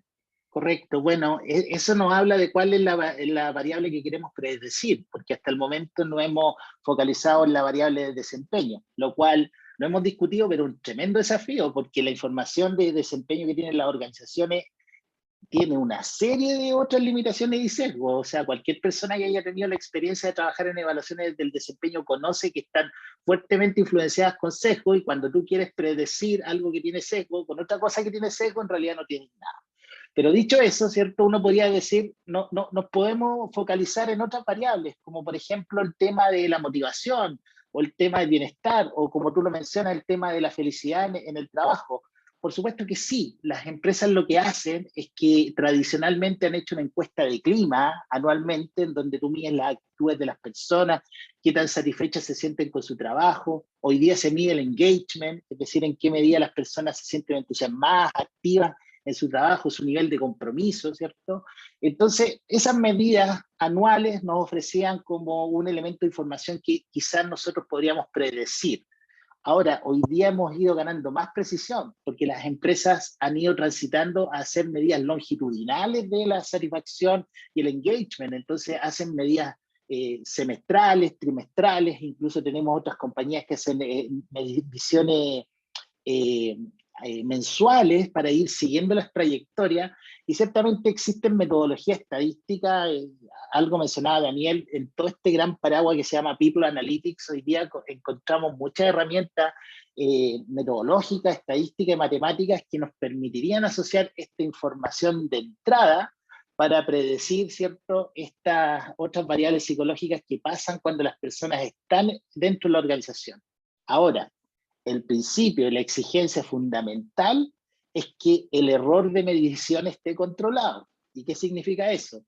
Que yo en el proceso de selección haya medido de forma válida y confiable mi predictor, pero que también lo que voy a predecir, el engagement, la satisfacción o lo que fuere, también tenga validez, porque si tú te encuentras con una organización que, por ejemplo, tiene incentivos económicos a los niveles de clima o engagement, ya entra en un problema, se gaste la evaluación de clima, lo que fuere, porque la gente más bien está pensando en obtener un bono, por ejemplo. Entonces ahí tenemos una situación. Definitivamente todo ese proceso se puede hoy día, o sea, siempre se ha podido desde mucho tiempo, pero hoy día tenemos más herramientas tecnológicas más potentes que nos facilitan esto y acerca a las personas este proceso. Muchas gracias, Héctor. Daniel, y ahora para hablar brevemente, para que alcancemos a contestar las preguntas del chat, te quisiera consultar, y tomando lo mismo, porque escucho a Héctor y me imagino una empresa en pocos años más, con ayuda de empresas como la tuya, Daniel, que puedan hacerse marketing contando, mira, cuánto incrementa la felicidad, cuánto incrementa la motivación de tus trabajadores porque están acá. Yo creo que es algo que sin duda, en la medida en que tenemos buenos datos, como señalaba Héctor, o sea, son métricas que uno quisiera que se empezaran a testear para poder utilizarlas luego en esto que significa no solo el clima laboral, sino que hoy en día estamos buscando la motivación que tenga un trabajador para poder permanecer. Quería consultarte, ¿cómo ustedes, Daniel, dentro de tu empresa, editan los sesgos que tienen los algoritmos? Principalmente te quería preguntar por el sesgo cultural, que entiendo que cuando tú entrenas la máquina ahora, testeándola dentro de la empresa, te ayuda un poco. Pero ¿cómo se evitan sesgos culturales considerando que pueden alimentarse con datos que vienen de otros países? Interesante pregunta también, Kate. Yo creo que ese es un temazo. O sea, acá poníamos sobre la mesa, digamos, en las dos exposiciones, la importancia que tiene el combatir la discriminación. Entonces, lo primero que me gustaría partir señalando es que al final no hay algoritmo infalible. Al final va a depender, ¿no es cierto?, de con qué data se entrene el algoritmo, digamos, cuál va a ser el output que va a salir de ahí. Seguramente acá muchos escucharon, ¿no es cierto?, esta historia de Amazon, que tuvo que tirar por la borda un proyecto que había hecho un algoritmo justamente de selección, porque favorecía a hombres en detrimento de las mujeres. Bueno, justamente eso es algo que puede ocurrir. ¿Cómo nosotros nos hacemos cargo de esa problemática desde Genoma? Yo te diría con 3 principales elementos. Lo primero es que las evaluaciones, digamos, estén libres de sesgo. O sea, preocuparnos, digamos, ¿no es cierto?, de lo que hablaba Héctor, de esa validez, de esa confiabilidad, pero que al mismo tiempo las evaluaciones per se no estén favoreciendo a un grupo por sobre otro. Eso es lo primero. Lo segundo tiene que ver con justamente la información, la data que nos entregan las empresas, que también de alguna manera era parecido a lo que estaba comentando Héctor recién. Si es que esa evaluación de desempeño, por ejemplo, el ejemplo que yo les mostraba, viene, digamos, sesgada, viene mala, o históricamente la empresa ha favorecido más a hombres entregándole una mejor evaluación de desempeño, obviamente vamos a tener un problema. Entonces, lo que nosotros en general hacemos para evitar esas situaciones es auditar un poco esa información que nos llega. Y si identificamos que hay algún grupo que está siendo, digamos, perjudicado por esta situación, lo levantamos y tratamos de buscar otra métrica, digamos, que pueda ser objetiva. Entonces, tratar de centrarse en métrica objetiva. Y lo tercero que hacemos es auditar los modelos de recomendación, que también es súper relevante. O sea, ahí nos preocupamos mucho de que el modelo no esté teniendo un impacto ni positivo ni negativo en algún grupo específico. Por ejemplo, en hombres por sobre mujeres, o favoreciendo o desfavoreciendo a personas que tienen una nacionalidad por sobre otra, o por la edad, por ejemplo, que también podría ser una variable, digamos, tan común. Entonces, yo te diría que esa es la forma de enfrentar estos sesgos que podrían generar los algoritmos, y que en la medida que uno va conociendo esto y también lo va exteriorizando con los clientes, también bajan esas barreras, ¿no es cierto?, esa resistencia a decir, chuta, esto lo hace un algoritmo, no tengo control, ¿qué está haciendo? ¿Te fijas? Daniel, para terminar con las preguntas específicas en torno a lo que hacen en Genoma Work, quisiera saber, por supuesto, y lo obvio, cómo le ayuda a las y los candidatos que han ingresado a través del apoyo que dan ustedes como empresa dentro de sus ámbitos laborales, y cómo ves tú que será el proceso de selección en los próximos años, principalmente en el contexto de post-pandemia. Perfecto. Mira, yo te diría que en general súper bien, la recepción que hemos tenido por parte de los candidatos es súper buena. A la fecha, para que se hagan una idea, han postulado a trabajo a través de Genoma Work alrededor de 250.000 candidatos en 9 países distintos en Latinoamérica, digamos, con cientos de empresas. Y la verdad que nosotros hacemos siempre una evaluación. Cuando un candidato postula a un trabajo, hace una evaluación de lo que fue su proceso de postulación a través de Genoma Work. Y el promedio que tenemos de valoración, digamos, de esos candidatos del proceso de postulación es de 9 sobre 10, que es bastante alto, digamos, para este tipo de cosas. Nos pasa mucho que recibimos, tanto en el canal de soporte que tenemos en la plataforma, como en redes sociales, comentarios súper positivos de los candidatos. ¿Por qué? Porque los candidatos de partida se enfrentan a un proceso súper distinto a lo que están acostumbrados, a esta pieza oscura, estresados, llenando, digamos, formularios. Ellos postulan jugando. Y entienden en el fondo que están teniendo la posibilidad de mostrarse en igualdad de condiciones frente al empleador, y que no está siendo relevante, ¿no es cierto?, cuál es su apellido o el colegio que estudiaron, que lamentablemente yo soy bien como repetitivo en eso, pero es algo que vemos a lo largo de toda Latinoamérica, no es solo un problema de Chile, esa discriminación existe en toda Latinoamérica. Para responderte un poco por el lado de los candidatos, y en relación a cómo visualizo los procesos de cara al futuro, o sea, de todas maneras, lo digital llegó para quedarse, va a ser cada vez más relevante, porque no solamente nos ayuda a poder recolectar mejor datos y tomar mejores decisiones, sino que también democratiza el proceso. Piensa antes candidatos que no, por un tema de distancia, quizás no tenían, no sé, los recursos para poder trasladarse al lugar de la entrevista. Bueno, con eso rompemos esto. Después yo creo que la experiencia del candidato va a ir agarrando vuelo cada vez más. O sea, ya estas empresas, digamos, que atendían a los candidatos cuando querían, no les respondían, digamos, eso ya murió. O sea, hoy día el candidato tiene mucho más poder, y la experiencia en el proceso va a ser cada vez más determinante en qué empresas se van a quedar con el mejor talento.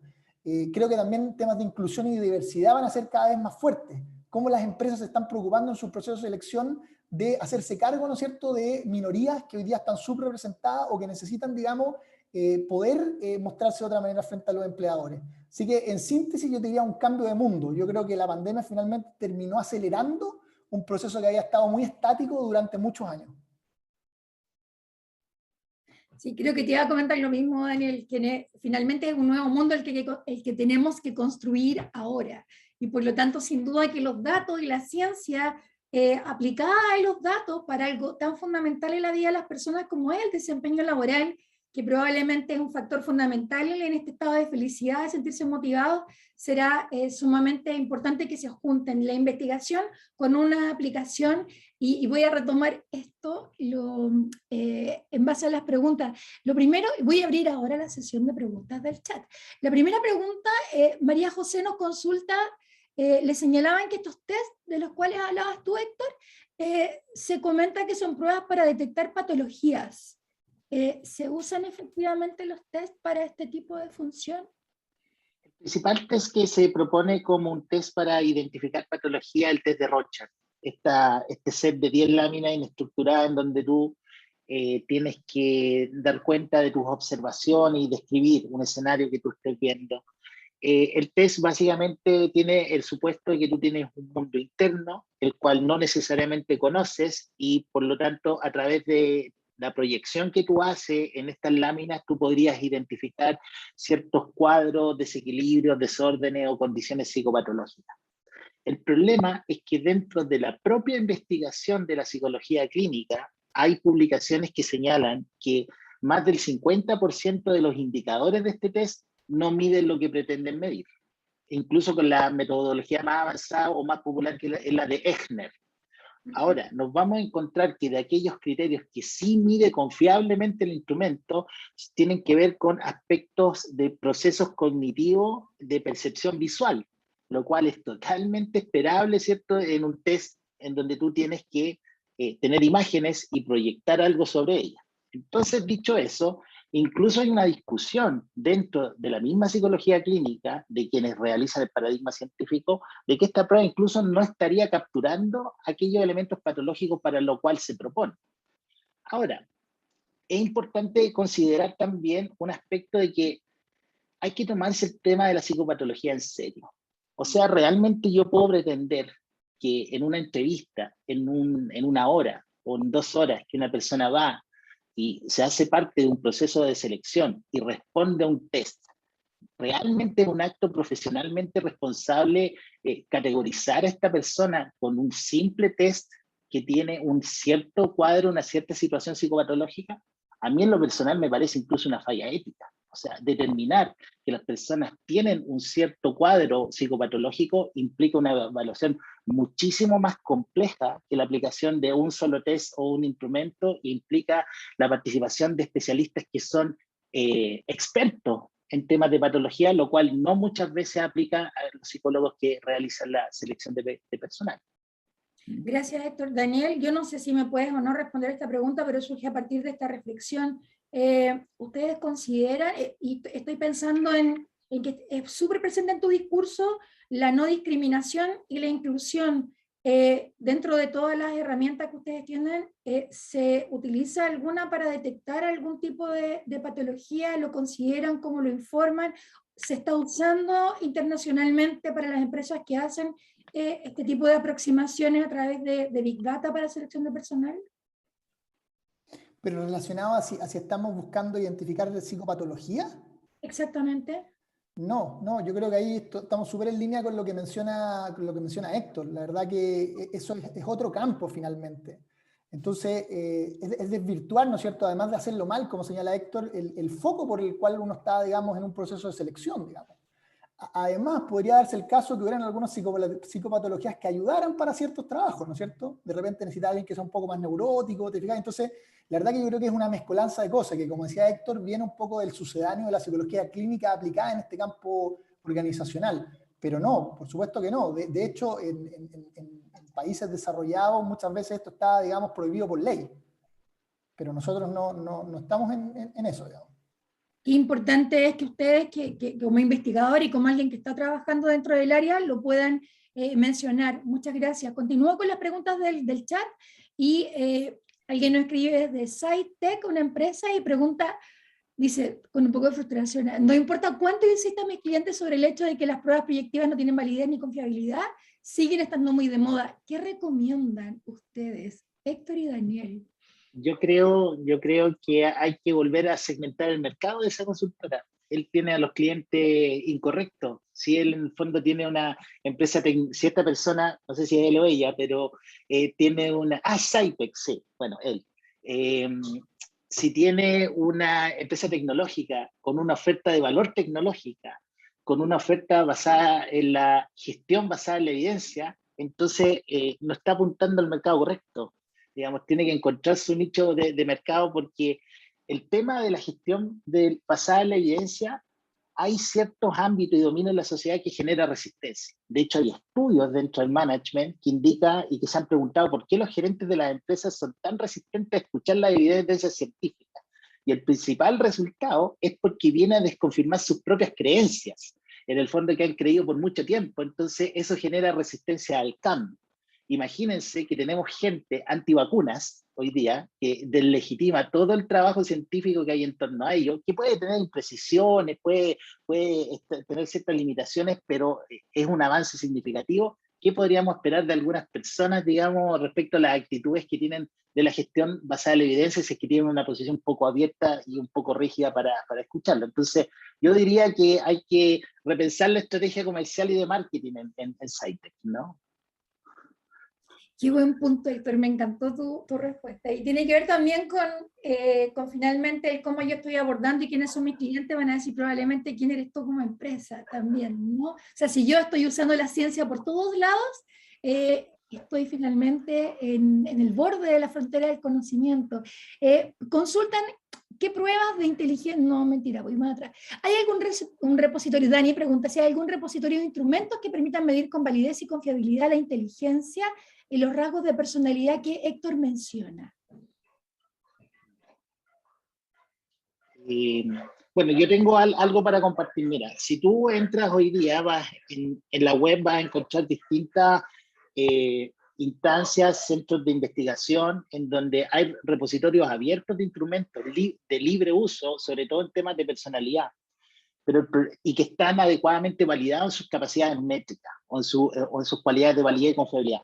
El problema es que no se cuenta prácticamente con información acerca de los baremos aplicados a la población del país. Es decir, porque están desarrollados en otros lados. Entonces, para poder determinar algún criterio de evaluación y corte, no tenemos todavía la suficiente información al respecto.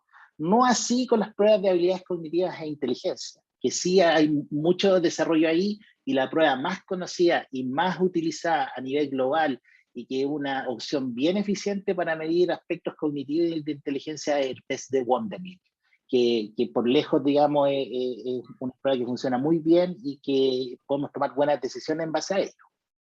Dale, perfecto, Héctor. Voy a ir más rápido porque están llegando más preguntas en la medida que ustedes responden. Natalia Ramos preguntaba lo mismo sobre las pruebas de inteligencia, y Roberto Hidalgo Varas le comentaba algo más o menos lo que en la línea de lo que señalaba. Decía que no creía que existieran, dice Natalia, yo creo que pruebas con mayor o menor validez no importa, porque la evidencia demuestra que la poca correspondencia entre inteligencia y desempeño laboral sí que va muy en la línea de lo que tú comentabas.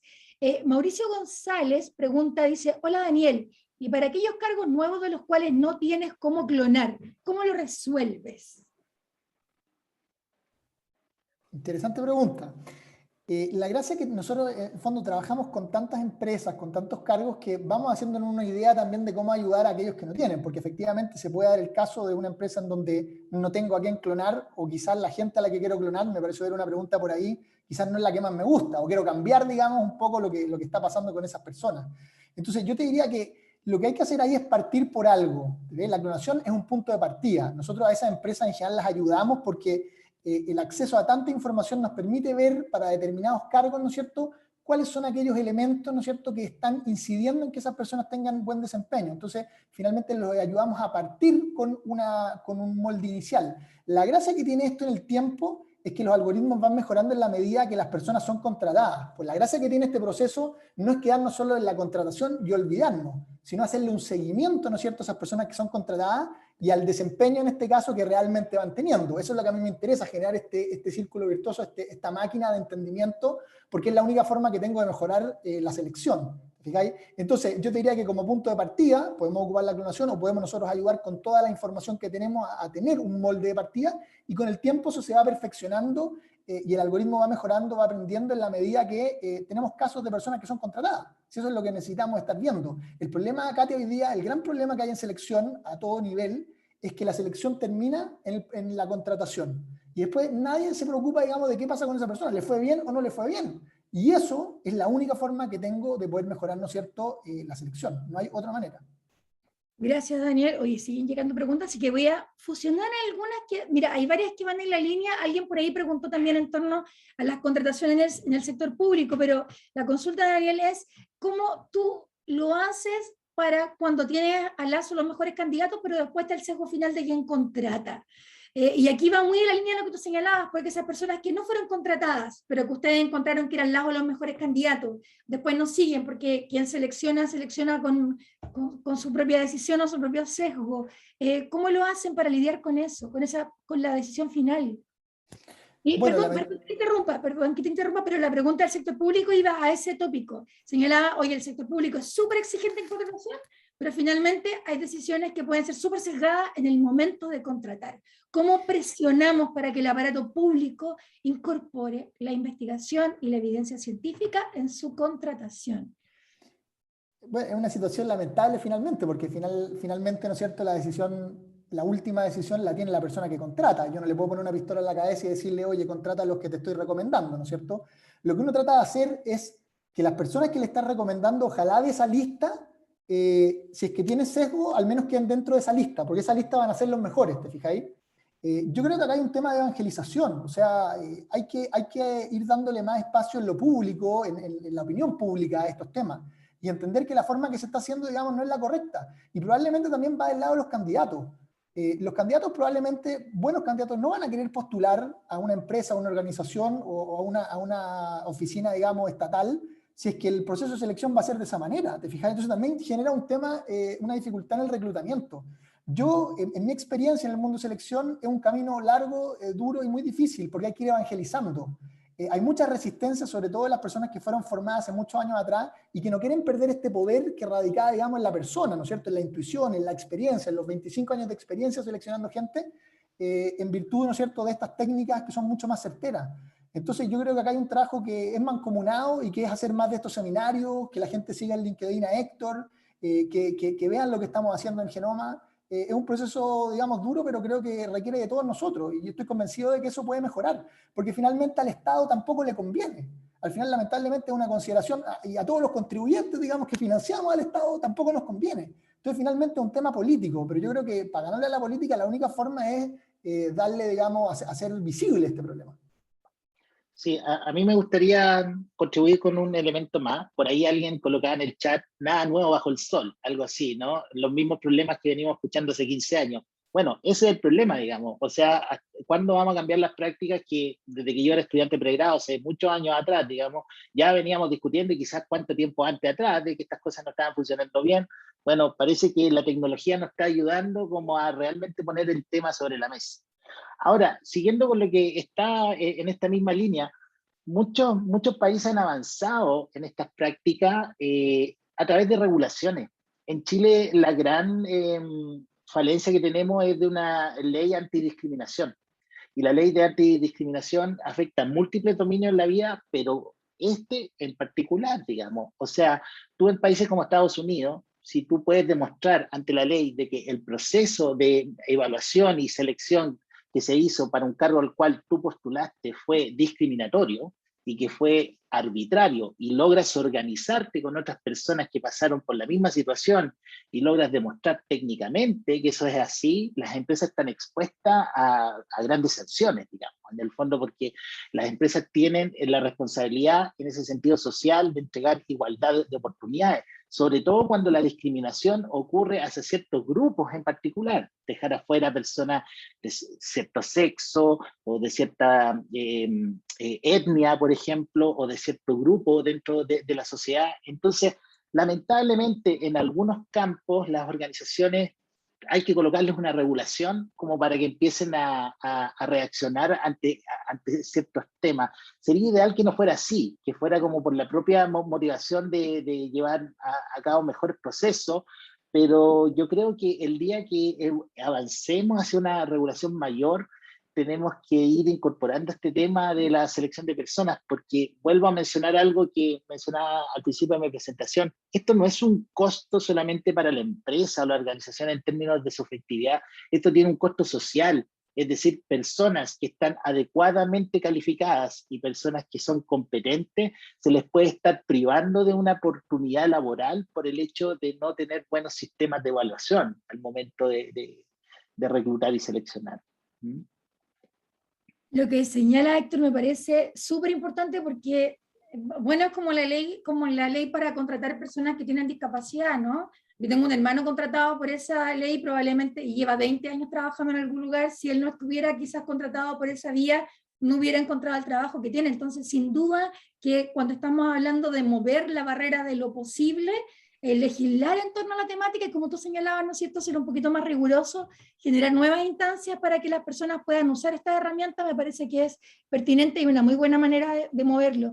Preguntan acá una pregunta súper larga, pero que tiene mucho conocimiento detrás en torno a las competencias que ustedes tienen en el mercado hoy en día. Entonces, dice, ¿por qué debería pensar en ustedes y no seguir trabajando? Me imagino que es Daniel, y no seguir trabajando con test psicométricos de TEA o inclinarme por otros modelos de selección que ofrecen otras empresas. Habla de Ricardo Velasco Company, neurociencia. ¿Qué distinto ofrecen ustedes? ¿Cuál es su fortaleza si comparamos con otras cosas que existen en el mercado como Hiring Room o bla, bla, bla? Eso, la competencia que ustedes deben conocerla súper bien. ¿Qué ofrecen? O sea, yo te diría que para una presentación comercial le dejamos mi mail ahí para que conversemos. Acá estamos un poco para conversar en general, pero básicamente yo el llamado que hago es a traer esta evidencia científica a los procesos de selección, a utilizar tecnología, a empezar a almacenar, ¿no es cierto?, datos y tomar decisiones basadas en esto y no en la intuición. Genoma Work es una herramienta y hay algunas otras que también pueden ser buenas, digamos,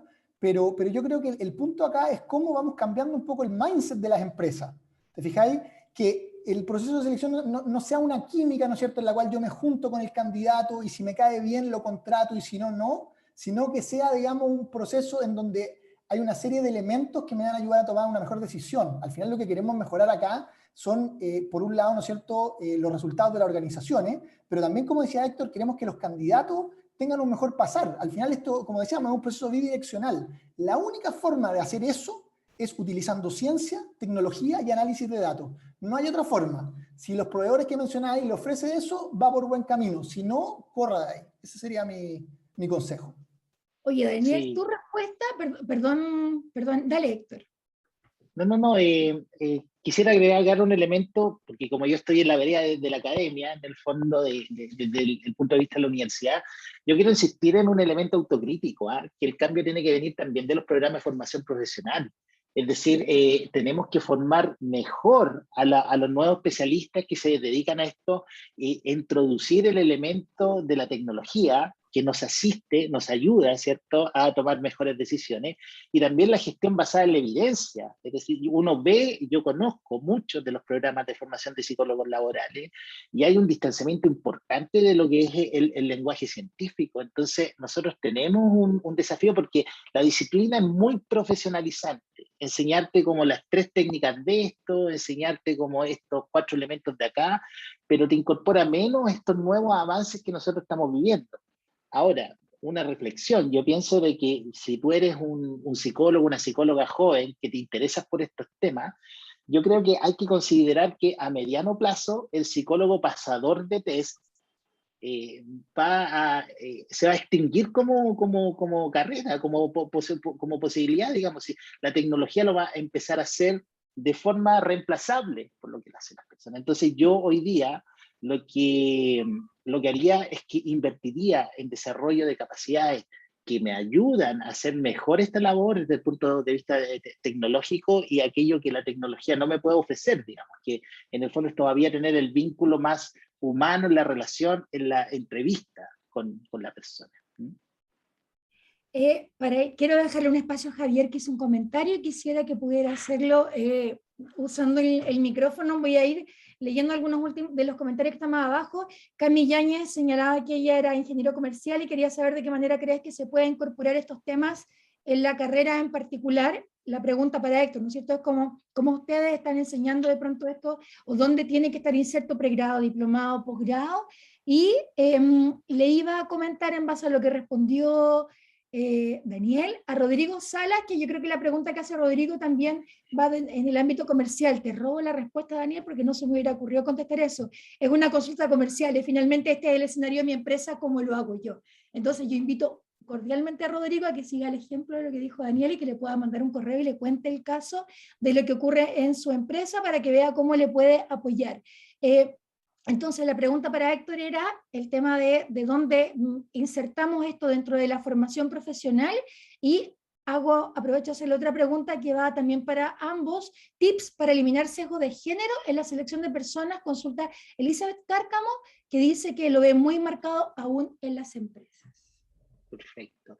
Mira, respecto de cómo incorporar este conocimiento en la formación universitaria, ciertamente las personas que llevan a cabo este trabajo concreto de hacer la evaluación psicológica y levantar información son psicólogos, porque tienen en el fondo como la formación general dentro de la disciplina.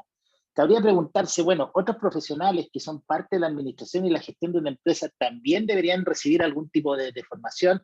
Bueno, nosotros los que trabajamos en escuelas de negocio y formamos ingenieros comerciales, básicamente, lo que tenemos que hacer es entregarle nuestra mirada desde la gestión de personas a los profesionales y a estos jóvenes.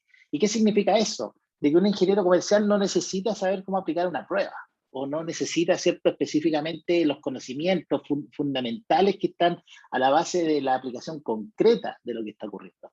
Pero sí debe tener una visión, ¿cierto?, de cómo ocurren estos procesos, de cuáles son más efectivos, de cuáles son menos efectivos, porque ese ingeniero comercial probablemente va a tomar decisiones vinculadas a los procesos de contratación, ya sea desde una posición, desde una gestión de proyecto, hasta llegar a ser gerente de un área en el cual va a tener que tomar una decisión en dónde invertir recursos, en qué herramientas o en qué otras. Ahora, las personas que se interesan por estos temas y que quieren avanzar más en profundidad, tienen una amplia oferta hoy día en las universidades que ofrecen postítulos y programas de posgrado en donde pueden estudiar más en profundidad estos temas.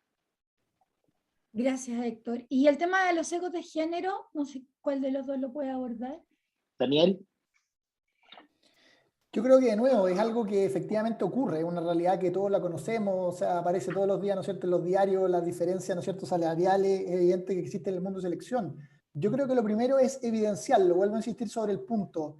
La única forma de mover la frontera y de convencer a un ejecutivo de una empresa, digamos, es mostrándole data, es midiendo las cosas. Entonces, lo que nosotros hacemos desde Genoma es poder explicitar que esto está ocurriendo. Entonces, por un lado, nosotros lo que le mostramos a las empresas, en el caso del género, es qué porcentaje de los postulantes, ¿no es cierto?, son hombres, son mujeres o declaran otro género, de manera de poder tener una mirada de quiénes están entrando, y luego una mirada desde la contratación. O sea, te entraron en estos porcentajes, ¿cómo lo estás contratando?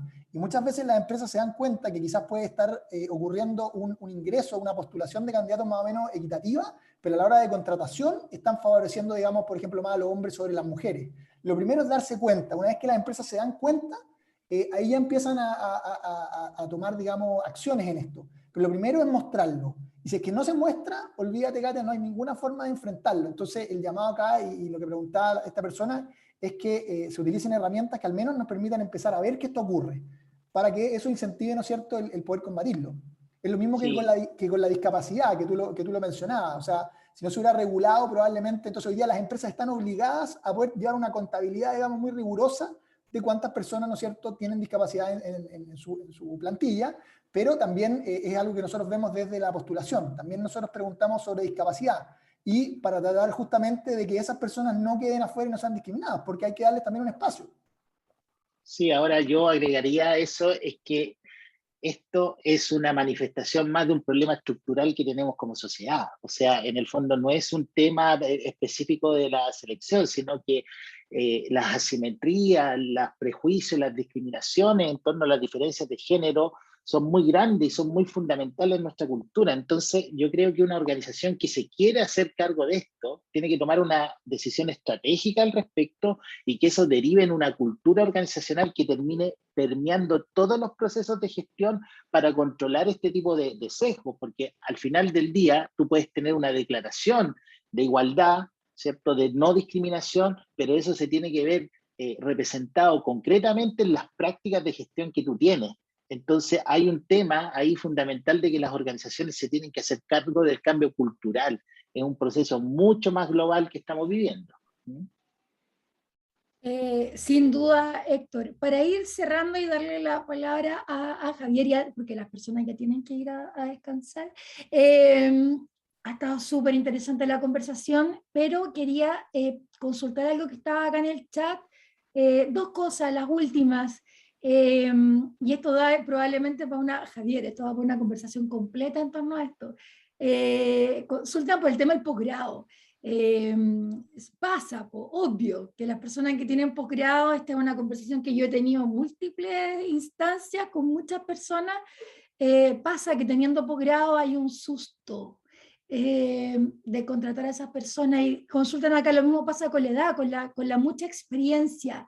¿Qué hacen ustedes de pronto, Daniel, dentro de la empresa? ¿Sugieren alguna posición especial para este tipo de perfiles profesionales? ¿Posgrado o mucha experiencia? Alguien que gerenció 10 años en algún lugar y que quiere insertarse en otro espacio. ¿Cómo lo abordan ustedes? O sea, desde la misma óptica que te decía, nosotros somos agnósticos, ¿no es cierto?, a la edad, estamos preocupados de tratar de predecir el desempeño. Entonces, en ese caso, si es que la experiencia laboral va a favorecer, digamos, ese desempeño en la posición, esa persona va a tener, digamos, una recomendación más positiva.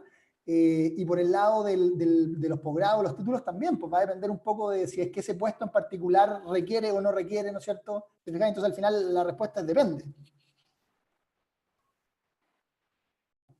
Entiendo que me quedó muy lejos el micrófono. Qué bueno que se entendió, Guillermo, que sin duda es tremenda, tremenda problemática. Y antes de darle el paso a Javier, para yo después de pedirle, preguntan acá algo que conversamos el otro día, Daniel y Héctor, ¿qué va a pasar con las y los psicólogos que están trabajando en selección de personal? ¿Cuál debería ser su posición cuando contratan, por ejemplo, una asesoría o a la empresa de Daniel? ¿Qué tarea les damos? Yo me la imagino levantando toda la data para seguir alimentando la máquina, pero ¿cuál es la opinión de ustedes como expertos? Pero mira, esa pregunta es muy interesante porque claramente puede surgir un sentido de amenaza por parte de los colegas psicólogos que en el fondo se van a quedar o van a haber problemas de empleabilidad. La verdad es que todo lo contrario, o sea, Daniel lo mencionó, aquí estamos hacia una evolución de un complemento de distintas disciplinas que están mejorando estas prácticas y lo que nosotros nos vamos a encontrar es que si bien la ingeniería nos está ofreciendo soluciones tecnológicas para poder resolver estos problemas que estamos enfrentando, la psicología todavía le va a entregar el contenido a esto. Si la tecnología por sí misma no funciona, digamos, es que no tiene un contenido. Y uno de los grandes problemas que estamos teniendo hoy día, que no tuvimos mucho espacio para poder conversarlo, pero hacer una reflexión crítica de cuáles son como los desafíos que tienen las herramientas tecnológicas hoy día, es que por muy fabulosa que la tecnología sea en términos de la calidad del diseño de su algoritmo y de su sistema informático, si tú le metes ruido a la máquina va a procesar ruido.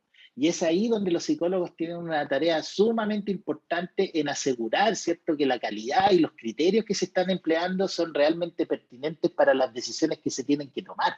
Entonces yo veo que, como lo dije hace un momento atrás, si yo fuera un joven psicólogo que me interesa el tema de selección, probablemente no invertiría en hacer un curso de Luche, ni en un curso de Rocha, ni de grafología, porque eso se va a extinguir muy pronto, así como el psicólogo pasador de test.